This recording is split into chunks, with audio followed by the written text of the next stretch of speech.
Hello friends, welcome to English Shorthand class. Ready? 1, 2, 3, start. The 43rd meeting of the Goods and Services Tax (GST) Council is to be held on May 28. Representatives of 31 states and union territories are expected to attend. They belong to 16 different political parties. Of the 31 representatives, 17 members are from the ruling BJP or its alliance partners. Ideally, this nugget about political affiliations should not matter in a council set up to decide indirect taxes. But in today's India, the economic is political, to paraphrase the American saying. States are dependent on GST collections for nearly half of their tax revenues. The GST Council was mandated to meet at least once every quarter, but it had not met for 2 quarters, ostensibly due to the pandemic. Several of the 14 members of the non-BJP group implored the finance minister to convene the GST meeting to help them manage their finances, but none of the 17 members of the ruling group deemed it necessary. Even the need for a meeting to determine tax revenues for states is evidently a political decision. Spirit of cooperative federalism. The representative from West Bengal will attend the meeting against the backdrop of the center using investigative agencies to selectively target and incarcerate some of the state's ministers soon after their election victory. The Kerala representative will attend the meeting in the knowledge that his predecessor complained bitterly about the center reneging on its promise to pay guaranteed GST compensation to the states. The Chhattisgarh representative will attend this meeting aware of how the center imposed sudden and stringent policy conditions to grant approval to states for extra borrowing in the middle of the pandemic last year. The Maharashtra minister will attend the meeting with a feeling of betrayal over how the states have been forced to pay a much higher price for COVID-19 vaccines than the center. The Punjab finance minister will be cognizant of how the center legislated new farm laws unilaterally that affected Punjab's farmers deeply. The Rajasthan representative will be aware of how a sudden lockdown imposed by the center with no consultations with the states threw millions of Rajasthani migrant workers in disarray.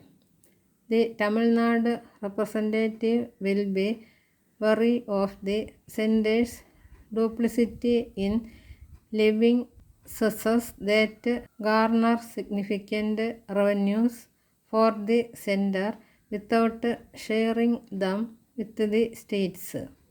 The Delhi representative will be suspicious of the sender's motives after it stealthily passed legislation to strip the elected Delhi government of its governance powers. The list is endless. These are not acts in the spirit of cooperative federalism.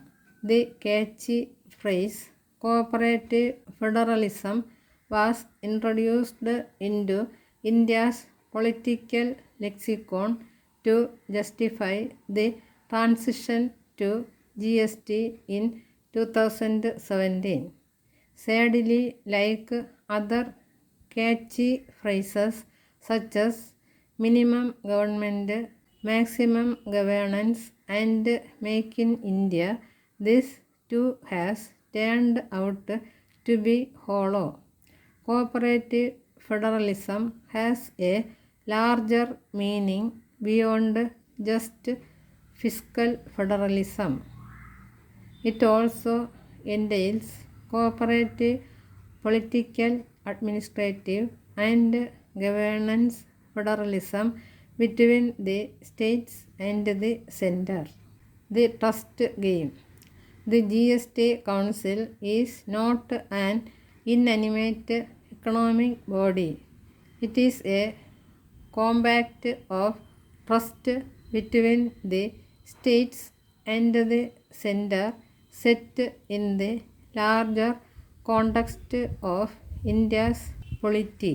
Behavioral economists such as the Nobel laureate Daniel Kahneman have articulated the critical role of the twin attributes of trust and trustworthiness among heterogeneous participants in an economy. Using a tool called the trust game, they have demonstrated that the motive of altruism leads to the most optimal economic outcome for everyone in the group, while a motive of spite leads to the worst outcome for all. The tragedy of the GST Council is that it is afflicted with spite and forced to function under the prevailing cloud of vendetta politics. The 17 members of the ruling dispensation and the 14 members of the non-BJP dispensation in the GST Council represent exactly one half of India's population each. However, the non-BJP group contributes a higher share of 60% of overall GST revenues and accounts for 63% of the country's GDP. With elections to another 7 states due next year, these numbers could change dramatically again. If the functioning of the GST Council is subject to the vagaries of elections and consequent vendetta politics, GST will continue to be just a caricature of its initial promise.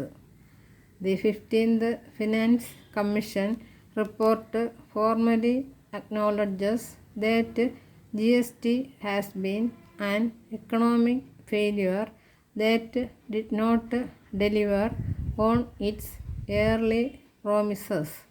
GST, as postulated by technocrats, was supposed to be the panacea for India's throttled economy to deliver enormous economic efficiency gains, improve tax buoyancy and collections, boost GDP growth, and usher in later formalization of the economy.